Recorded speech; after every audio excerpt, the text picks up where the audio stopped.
Sigamos hablando de lo que ha ocurrido en la macrozona sur. Hoy en La Moneda se evaluará el funcionamiento del estado de emergencia.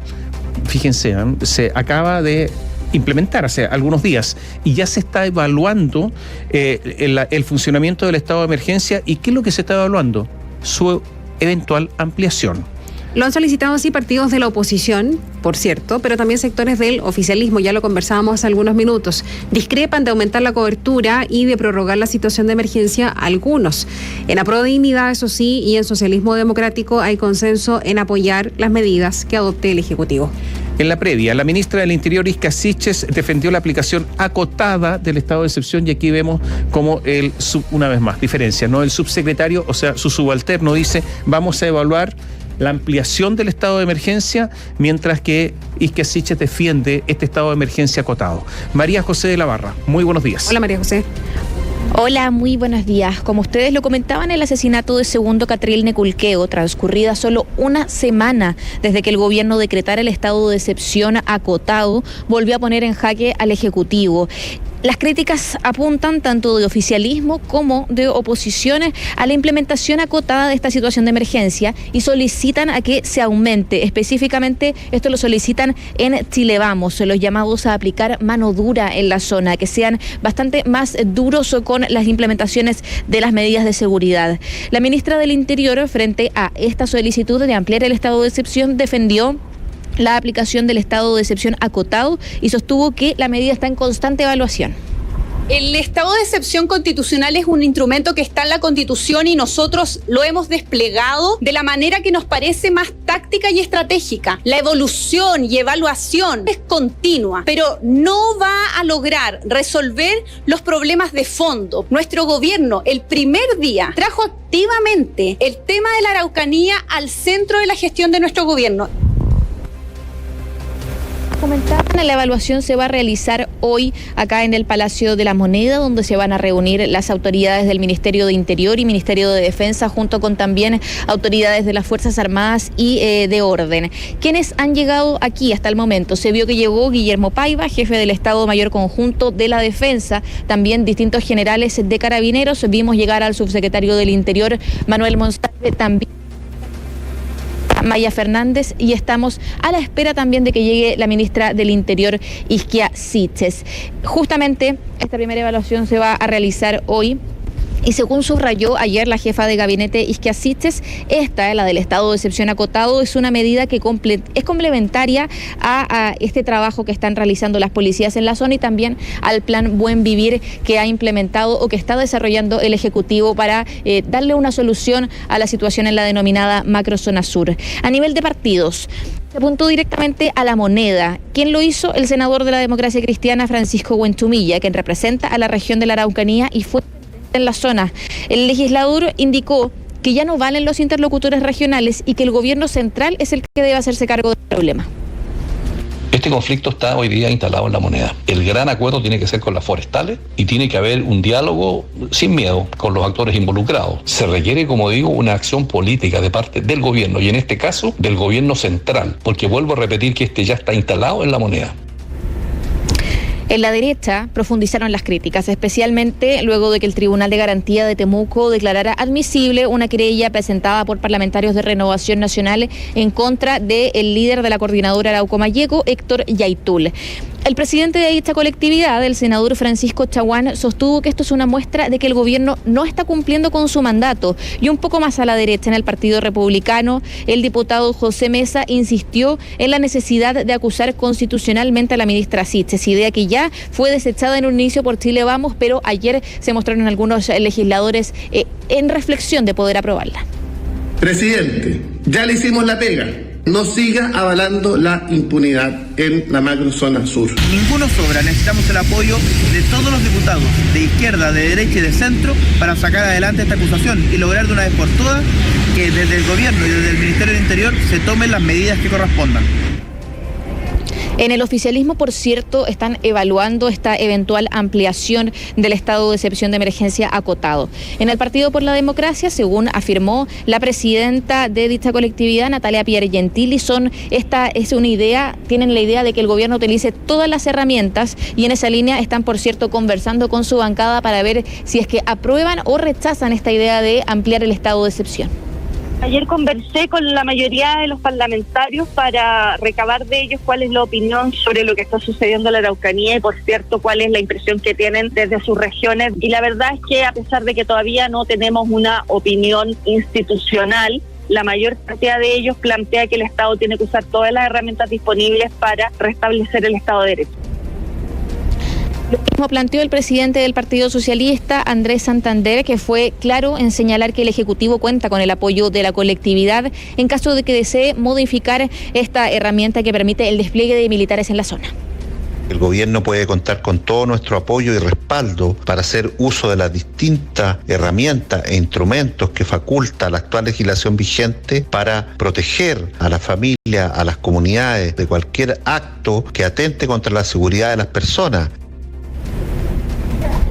En Apruebo Dignidad, donde han mostrado mayor resistencia a esta idea. Margarita Portugués, presidenta de Revolución Democrática, sostuvo que el escenario es bastante complejo y pese a las dudas en torno al estado de excepción de emergencia, señaló que apoyarán lo que decida el Ejecutivo. Pero estamos nosotros conversando también dentro de la pertinencia de ampliarlo. Nosotros hemos apoyado al gobierno en las definiciones que ha hecho al respecto, creemos que va en el camino y que por ahora nosotros vamos a seguir respaldando lo que ha definido el gobierno en esta materia. Bueno, ¿cuál es la complicación que muestran los personeros o algunos representantes de Apruebo Dignidad? Esto se da en dos aspectos. Primero, hay resistencia a prorrogar, de hecho, el estado de excepción acotado por otros 15 días.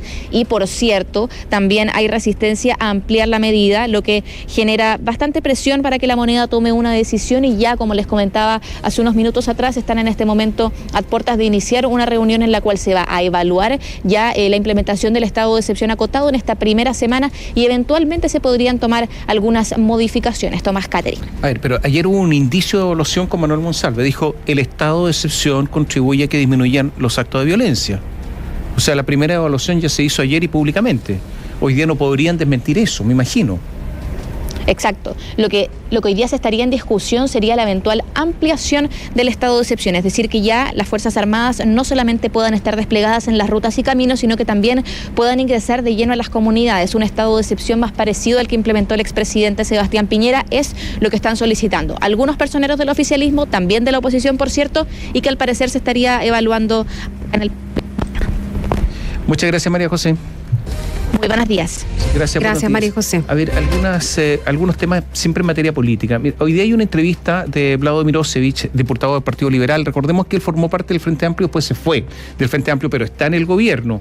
Y cuando le preguntan cómo evalúa las acciones del gobierno en la macrozona sur, dice, el presidente hizo lo correcto porque cumple con su responsabilidad de ofrecer protección a la población cuando hay este tipo de acciones violentas. Las dos coaliciones que estamos apoyando al presidente tenemos que acompañarlos en eso. No podemos atarlo de mano. Miren lo que dice. O sea, según él, podría haber alguna coalición que lo ata de manos, porque cuando hay acciones como la que hemos visto, el Estado tiene que reaccionar. ¿Siente una falta de apoyo? Entonces le preguntan, él dice, hubo todo un debate respecto del estado de excepción o una nueva ley, una discusión al interior de la coalición que está bien, pero yo llamaría a los partidos de gobierno a apoyar las decisiones que el gobierno está tomando y en general al progresismo a no tener complejos en temas de seguridad pública, porque esta no es una agenda de derecha, es lo primero que tenemos que desmitificar. La agenda de seguridad pública es de Estado y yo diría que la injusticia social se profundiza cuando hay inseguridad ciudadana, porque son justamente los territorios más vulnerables los que se ven afectados por la acción del narcotráfico o del crimen organizado. Y cuando le preguntan, la moneda decidió no querellarse contra Héctor Yaitul, ¿qué señal da? No tengo toda la información de por qué el gobierno no lo hizo. Fíjense que no la tiene. Me imagino que no lo habrá pedido tampoco. No me gustaría pronunciarme, pero el gobierno, dice, está reaccionando. Y le preguntan, un trabajador forestal fue baleado en Lumaco y el alcalde dijo que no hubiese pasado con estado de excepción total. ¿Queda corto este estado de excepción acotado? Le preguntan a Vlado Mirosevic. No sé, pero creo que el gobierno no debe descartar. tiene que tener todas las opciones sobre la mesa. Ustedes se dan cuenta del vuelco que se está produciendo en el oficialismo respecto de estas medidas de seguridad. Que es además potenciado por otra entrevista que circula hoy en el diario La Tercera a Fidel Espinosa, desde el Partido Socialista, la otra alma de la coalición oficialista. Él dice: no me avergüenza en absoluto ser de izquierda y tener este planteamiento. Lo dice para justificar tener una postura más firme para enfrentar los problemas de seguridad que están afectando a la zona sur del país. El exdiputado se ha instalado dentro del socialismo democrático como una de las voces más críticas en relación al actuar del Ejecutivo en la macrozona sur, en la imposición de un estado de excepción con facultades acotadas de las fuerzas militares, circunscrito solo a rutas y carreteras. Soy de izquierda, soy hijo de un ejecutado político y no tengo ningún trauma en que un militar esté en la calle contribuyendo a la seguridad de la población como debe ser, sostiene Espinosa. Y en esta conversación con La Tercera, él advierte que si el presidente Gabriel Boric reprime su actuar como gobernante en función de decisiones que no son del agrado en el Frente Amplio o en el Partido Comunista en materia de seguridad, tendrá un mal gobierno.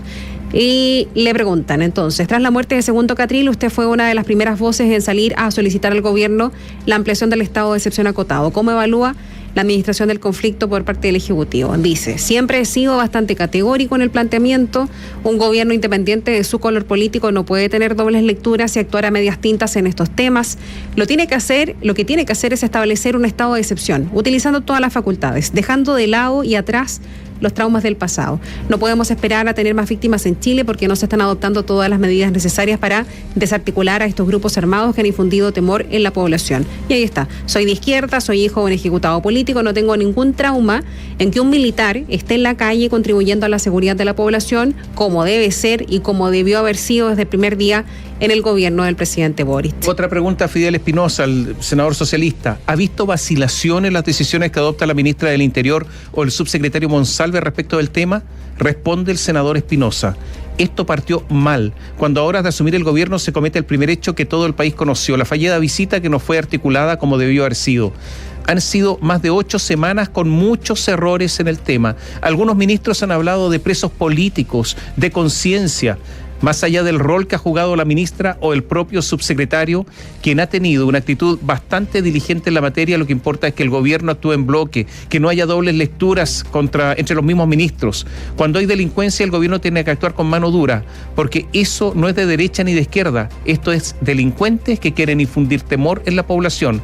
Cuando hay personas como el señor Yaitul que amenazan la sana convivencia, el Ejecutivo tiene que actuar fuertemente. Me han criticado por ser de izquierda y tener este planteamiento, pero no me avergüenza en absoluto, dice el senador Espinosa. Lo que pasa es que, a ver, aquí ha habido muchos problemas, recordemos. ¿Se acuerdan ustedes que se dictó una ley para defender a los camioneros que eran asesinados al interior de sus cabinas? Hubo oposición en la época. La ley sobre control de armas, que tiene que ver con esto, ustedes comprenderán, está lleno de armas. Se demoró 14 años en el Congreso y hubo mucha oposición para ser modificada. La ley sobre la infraestructura crítica, oposición. Entonces, también acá lo que hay que dilucidar es que quienes hoy gobiernan también han tenido una actitud bastante reticente históricamente con respecto a normas sobre seguridad. Y estas reticencias siguen existiendo a nivel de gobierno, principalmente en sectores del Frente Amplio y del Partido Comunista. Bien, está también lo que sucedió en la comuna de Arauco, en donde el gobierno está estudiando una querella por seguridad del Estado. La está estudiando. Esto después de los hechos ocurridos en el Fondo Quidico, que está en la comuna de Arauco, en donde carabineros fueron atacados con disparos en medio del resguardo que estaban realizando a una faena forestal. Ahora, ¿por qué se está estudiando? Porque recordemos que el gobierno había dicho que no iba a emplear más la ley de seguridad del Estado. El personal policial pidió blindar, sí, esto es, blindar los containers donde se resguardan los trabajadores para poder realizar su labor de mejor manera. Óscar Valenzuela con detalles. Incidentes protagonizados por más de 50 personas que llegaron hasta una faena forestal, donde pidieron a carabineros que se retiraran del lugar y además realizaron disparos en contra del personal uniformado, a lo que se suma el corte de la ruta que une Arauco con Lebu por la costa. Hechos de violencia a los que se refirió la ministra del Interior, Isquia Siches, quien dijo que se está evaluando una querella por seguridad del Estado. Justamente frente al ataque que ocurrió en Quidico, estamos evaluando una querella en torno a la Ley de Seguridad del Estado, porque entendemos que nuestros trabajadores, carabineros de Chile, evidentemente no pueden ser sujetos de estos ataques directos. El delegado presidencial en la provincia de Arauco, Humberto Toro, explicó que en la zona conviven dos conflictos, uno con una comunidad que reclama la propiedad del predio, con quienes ya existe un principio de acuerdo para establecer una mesa de trabajo. Sin embargo, la autoridad aseguró que quienes dispararon contra carabineros no son del sector y se trata de un grupo organizado que se dedica al robo de madera. Es que además aparecieron grupos que no son del sector, que han estado propiciando durante el transcurso de la semana pasada y antepasada el robo de madera en el lugar, y esos grupos porque llegó con armamento y disparó, digamos, ¿no? Y por lo tanto yo los separo entre lo que es el grupo que llegó al lugar versus, digamos, las comunidades que están presentes en el territorio. Por otro lado, existe un documento emanado por parte de Carabineros donde se solicita a la Fiscalía que la empresa forestal Arauco tome medidas para poder continuar realizando el resguardo del Fundo Quidico. Entre las medidas que Carabineros está pidiendo está el blindaje de los containers donde se resguardan los trabajadores y además acelerar la cosecha del bosque que lleva adelante la empresa. 8 de la mañana, 41 minutos. El pasado 20 de mayo, el presidente de Renovación Nacional, Francisco Chaguán, anunció que su partido, RN, se querellaría contra el líder de la coordinadora Arauco Mayeco, Héctor Yaitul, tras su llamado a la resistencia armada en la macrozona sur. Ayer, el Juzgado de Garantía de Temuco declaró admisible el recurso legal en contra de Yaitul y de todos aquellos que resultan responsables por el delito de asociación ilícita, prescrito y sancionado en el artículo 292 del Código Penal. Recordemos que el líder de la CAM convocó a preparar fuerzas y a organizar la resistencia armada ante el anuncio de la creación de un estado intermedio que faculta a las Fuerzas Armadas a controlar las rutas y carreteras en la macrozona sur.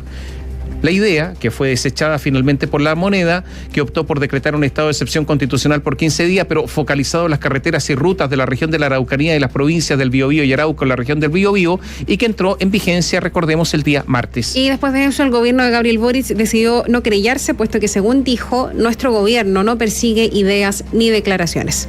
El Tribunal de Renovación Nacional, Francisco Chaguán, sostuvo que RN presentó la querella contra el señor Yaitul por la Ley de Seguridad del Estado en sus artículos 4, letra F y artículo 6.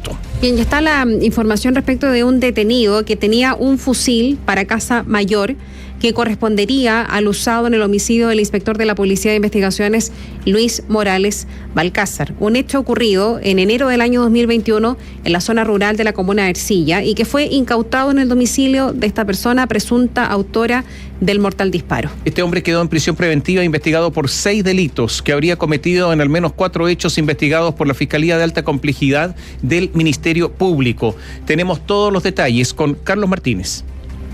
Con precisión quirúrgica, lo que incluyó el uso de monitoreo aéreo en tiempo real desde un centro de operaciones en Pailahueque y el apoyo de personal de orden público de Carabineros, se desarrolló el operativo que en no más de 10 minutos permitió detener en su casa del sector Chacaico en Ercilla a Alejandro Andrés Liguén Venegas. El hombre sería el presunto autor del crimen del inspector de la PDI, Luis Morales Balcázar, ocurrido el 7 de enero de 2021 en un mega operativo antidrogas desplegado con 800 detectives en la zona rural de la comuna.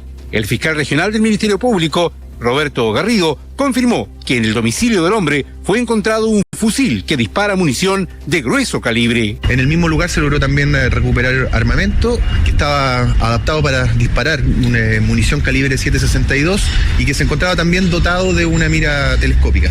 Este es un armamento que se usa para la caza mayor y que puede disparar, entre otros, el calibre que se utilizó en el homicidio del inspector. En la audiencia de control de la detención y formalización de investigación, el fiscal Carlos Bustos, de la Fiscalía de Alta Complejidad, informó al imputado que está siendo investigado por 4 hechos en los que habría atacado a personal policial, incluyendo el homicidio del inspector Morales. Hecho 1, homicidio consumado a funcionarios de Policía de Investigaciones y homicidio frustrado a funcionarios de Policía de Investigaciones. Hecho 2 y hecho 3, homicidio tentado a carabineros en acto de servicio. Hecho 4, tenencia ilegal de arma prohibida, tenencia ilegal de municiones y receptación. La audiencia vía internet, encabezada por la jueza de garantía de Collipulli, María Fernanda Lagos, incluyó al menos 4 horas en reserva para ventilar antecedentes de la causa que aún no pueden ser públicos, por cuanto la investigación continúa, tras lo cual accedió a la petición de la Fiscalía y querellantes y aplicó prisión preventiva al imputado,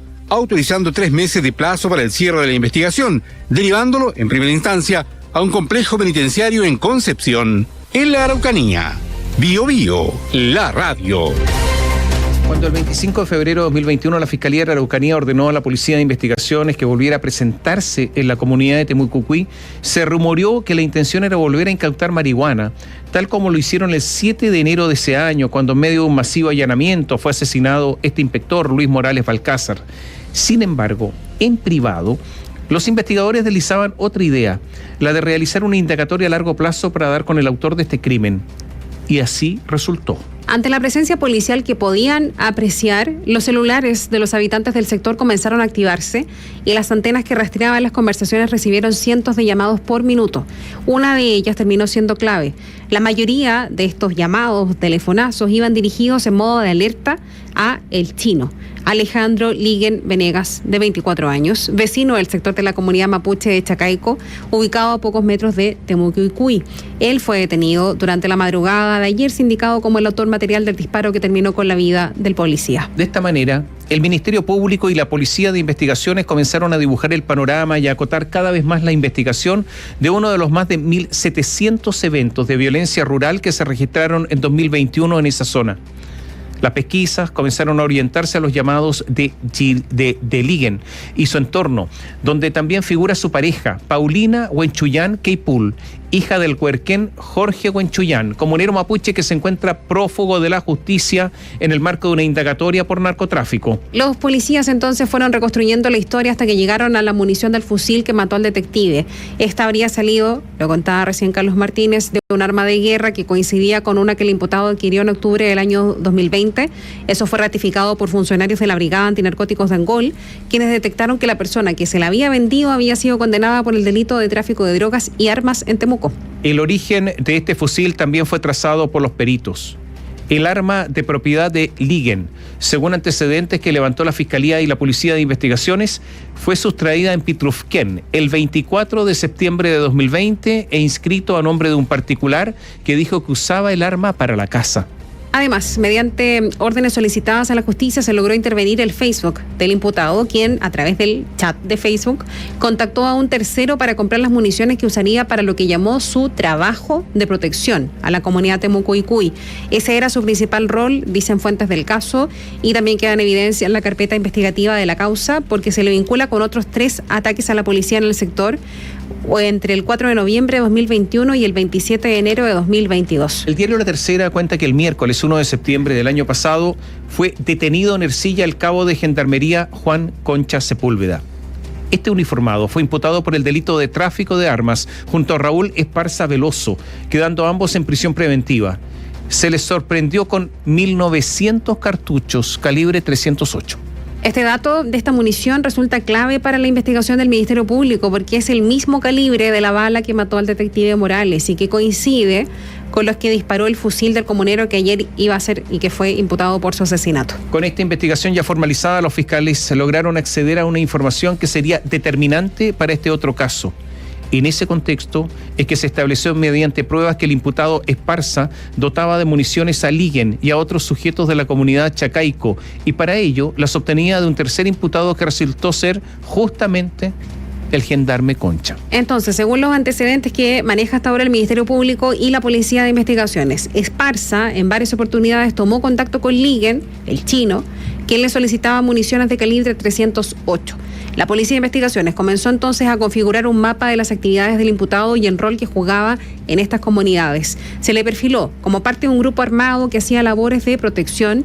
Cada vez que un policía intentaba ingresar a estos sectores, eran alertados por el resto de los comuneros para salir a disparar y así repeler la acción de uniformados o efectivos de civil. Otro antecedente que aportó para cerrar esta hipótesis y convencer a los investigadores fue una serie de fotografías que se obtuvieron del teléfono de la pareja de Liguen, donde el imputado sale posando con el fusil que habría usado para disparar contra el PDI.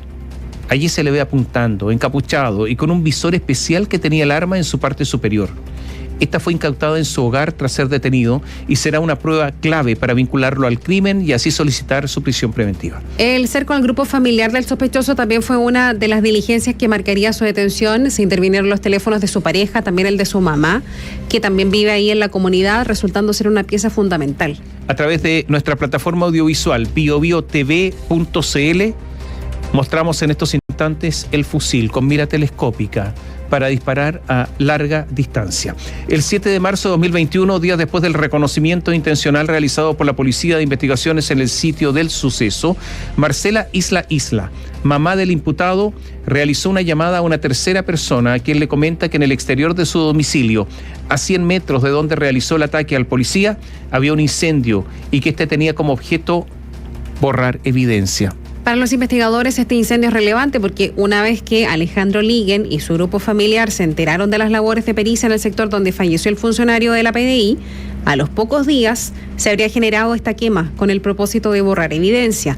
El 25 de marzo incluso los detectives hicieron un sobrevuelo por el sector percatándose de que una franja cercana al sitio del suceso se encontraba con rastros de haber sido incendiada.